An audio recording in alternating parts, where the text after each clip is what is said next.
Hello students, welcome back to my YouTube channel geography Guru. आज के इस एपिसोड में हम समझने की कोशिश करेंगे क्लास 10th हिंदी की वर्कशीट नंबर 68 यानी कार्यपत्रक संख्या 68 को। आज की इस वर्कशीट में हम व्याकरण में रस सिद्धांत को जारी रखने वाले हैं। पिछली कुछ वर्कशीट से हम रस सिद्धांत को, रसों को समझने की कोशिश करें। रस का अर्थ होता है आनंद की अनुभूति। किसी काव्य या कहानी को पढ़ने या सुनने से जो आनंद की अनुभूति होती है उसे रस कहा जाता है। जब हमने बहुत अच्छी कहानी कोई पढ़ी या सुनी तो अपने मन से एक आवाज़ आती है कि वाह मज़ा आ गया, तो वो वाह मज़ा आ गया वो रस होता है।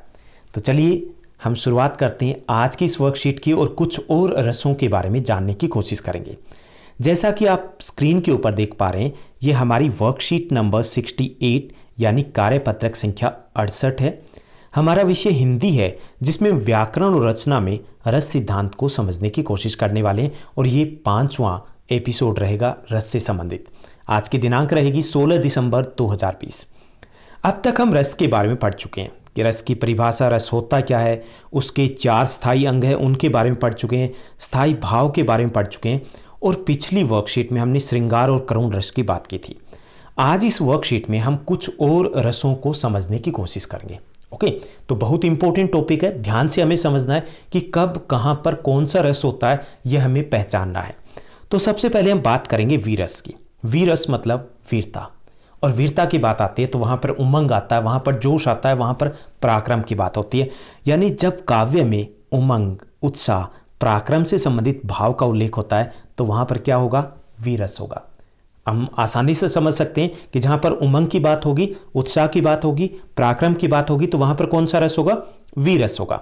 जैसे यहाँ पर कहा गया है कि मैं सत्य कहता हूँ, सके सुकुमार न मानो मुझे, यमराज से भी युद्ध को प्रस्तुत सदा मानो मुझे। यहाँ पर कहा गया कि मुझे छोटा बालक मत समझिए, छोटा बालक मत समझिए, यमराज से भी युद्ध करने के लिए मैं तैयार हूँ।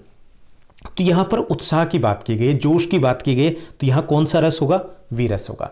जैसे बुंदेलो हर बोलों के मुख से हमने सुनी कहानी थी, खूब लड़ी मर्दानी वो तो झांसी वाली रानी थी। यहाँ पर वीरता की बात की गई तो यहाँ पर वीरस होगा। ऐसे ही हास्य रस, दूसरा हमारा रस है हास्य रस, कि जब किसी वस्तु या व्यक्ति की घटनाओं या भावनाओं से संबंधित काव्य या कहानी है या कोई रचना है, उसको पढ़ने और सुनने से अगर हास्य पैदा होता है, हमें हंसी आती है, तो वहाँ पर हास्य रस होगा। इसको पहचानना आसान है कि अगर हमें किसी घटना या किसी व्यक्ति संबंधित कोई भी काव्य या फिर रचना है वो पढ़ने सुनने से हंसी पैदा होती है, हास्य का भाव आता है, तो कौन सा रस होगा? हास्य रस होगा। जैसे पैसा पाने का बताता हूँ मैं प्लान, पैसा पाने का बताता हूँ मैं प्लान, कर्ज लेकर बैंक से हो जाओ अंतर्ध्यान। तो यहाँ पर हास्य उत्पन्न करने की कोशिश की गई, तो यहाँ पर कौन सा रस होगा? हास्य रस होगा। उसके बाद तीसरा जो हमारा रस दिया गया है वो है रौद्र रस।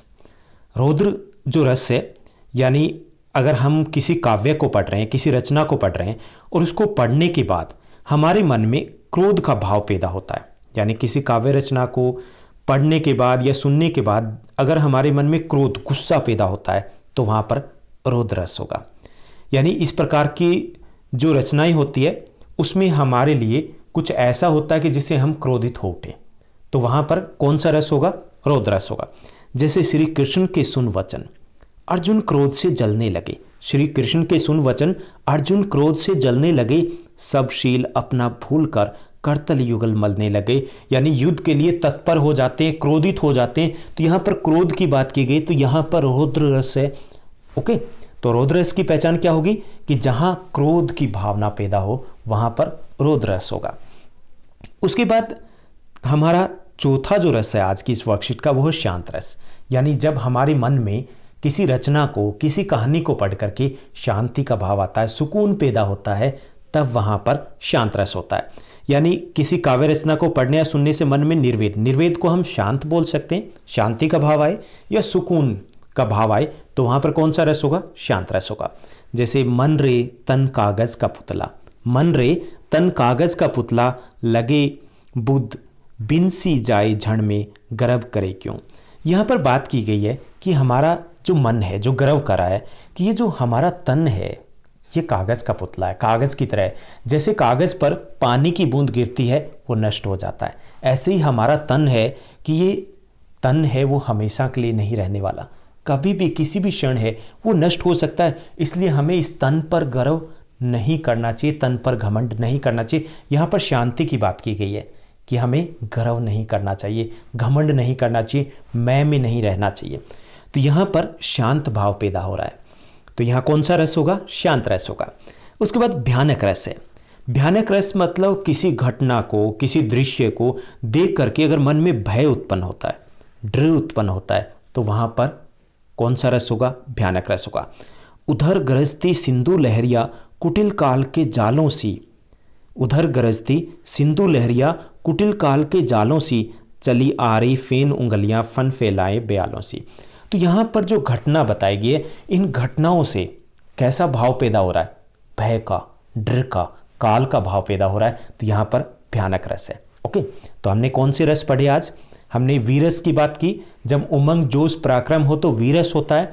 हास्य रस जब हंसी आए, हंसी का भाव हो तो हास्य रस होता है। रौद्र जब क्रोध पैदा हो तो रौद्र रस होता है। शांति का जब सुकून का भाव आए तो वहाँ शांत रस होता है।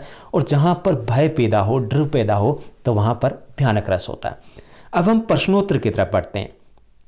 आज की इस वर्कशीट में प्रश्न 1, 2, 3, 4, 5 1 से 5 तक संख्या दी गई है, लेकिन हमें प्रश्न है वो 4 ही हल करने, क्योंकि प्रश्न नंबर 1 और प्रश्न नंबर 2 है वो एक ही है।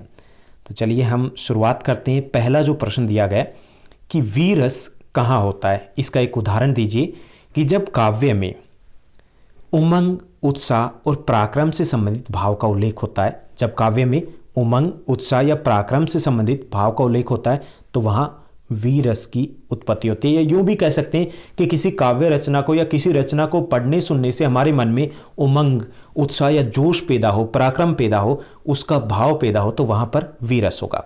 उदाहरण हम दे सकते हैं कि बुंदेले हर बोलों के मुख से हमने सुनी कहानी थी, खूब लड़ी मर्दानी वो तो झांसी वाली रानी थी। तो यहाँ पर वीरता की बात की गई है। उसके बाद हम दूसरे प्रश्न की तरफ बढ़ते हैं। दूसरा जो प्रश्न दिया गया कि हास्य रस कहाँ होता है, उसका एक उदाहरण दीजिए। तो किसी व्यक्ति, कहाँ होगा कि किसी व्यक्ति या वस्तु है उसकी घटनाओं या भावनाओं से संबंधित कोई रचना हमने पढ़ी या उसको सुना और उससे हमें हास्य का भाव उत्पन्न होता है, तो वहाँ हास्य रस होगा। यानी किसी व्यक्ति या घटना के बारे में पढ़ने और सुनने से अगर हास्य का भाव पैदा हो रहा है या हमें हंसी आ रही है तो वहाँ हास्य रस होगा। जैसे बुरे समय को देखकर गंजे तू क्यों रोए, बुरे समय को देखकर गंजे तू क्यों रोए, किसी भी हालत में तेरा बाल न बांका होए। तो यहाँ पर हास्य रस है। ओके, उसके बाद तीसरा जो प्रश्न है उसको हम समझने की कोशिश करते हैं। तीसरा जो प्रश्न दिया गया कि रौद्र रस कहाँ होता है, एक उदाहरण दीजिए जो वर्कशीट में ना दिया गया, वो उदाहरण हमें देना है। तो रौद्र रस क्या है कि जिस काव्य रचना को पढ़कर या सुनकर हमारे मन में क्रोध के भाव उत्पन्न होते हैं तो वहाँ पर रौद्र रस होता है, यानी कि क्रोध आता है हमें। जैसे उदाहरण दिया गया कि उस काल मेरे क्रोध के तनु कांपने उनका लगा, उस काल मेरे क्रोध के तनु कांपने उनका लगा, मानो हवा के वेग से सोता हुआ सागर जगा। तो यहाँ पर क्रोध की बात की गई है कि क्रोध के कारण तन है, शरीर है, वो कांपने लग गया था। तो यहाँ कौन सा रस होगा? रौद्र रस है। उसके बाद चौथा जो प्रश्न दिया गया कि शांत रस कहाँ होता है, इसका एक उदाहरण दीजिए। तो वह काव्य रचना जिसको पढ़ने या सुनने से, कि वो एक काव्य रचना जिसको पढ़ने या सुनने से हमारे मन में निर्वेद मतलब शांति या सुकून का अगर भाव पैदा होता है तो वहाँ शांत रस होता है। उदाहरण के लिए जब मैं था तब हरि नाही, और जब हरि है मैं नाही, सब अंधियारा मिट गया जब दीपक देखा माही। कि जब मैं का मतलब है कि जब मैं खुद में ही गर्व करा था, घमंड करा था, दंभ करा था, तब मुझे हरि नहीं मिले। जब मुझे हरि मिले तो मेरे में वो भावना ही नहीं रही कि मैं ही मैं हूँ सब कुछ। जब सब अंधियारा मिट गया, जब दीपक देखा माई, कि जब मैंने ज्ञान को प्राप्त किया, अंदर की तरफ देखा, तो मेरी सब अज्ञानता वो दूर हो गई। तो यहाँ पर शांत रस है, शांति की बात की गई है। ये जो भाव है हमें सुकून दे रहा है।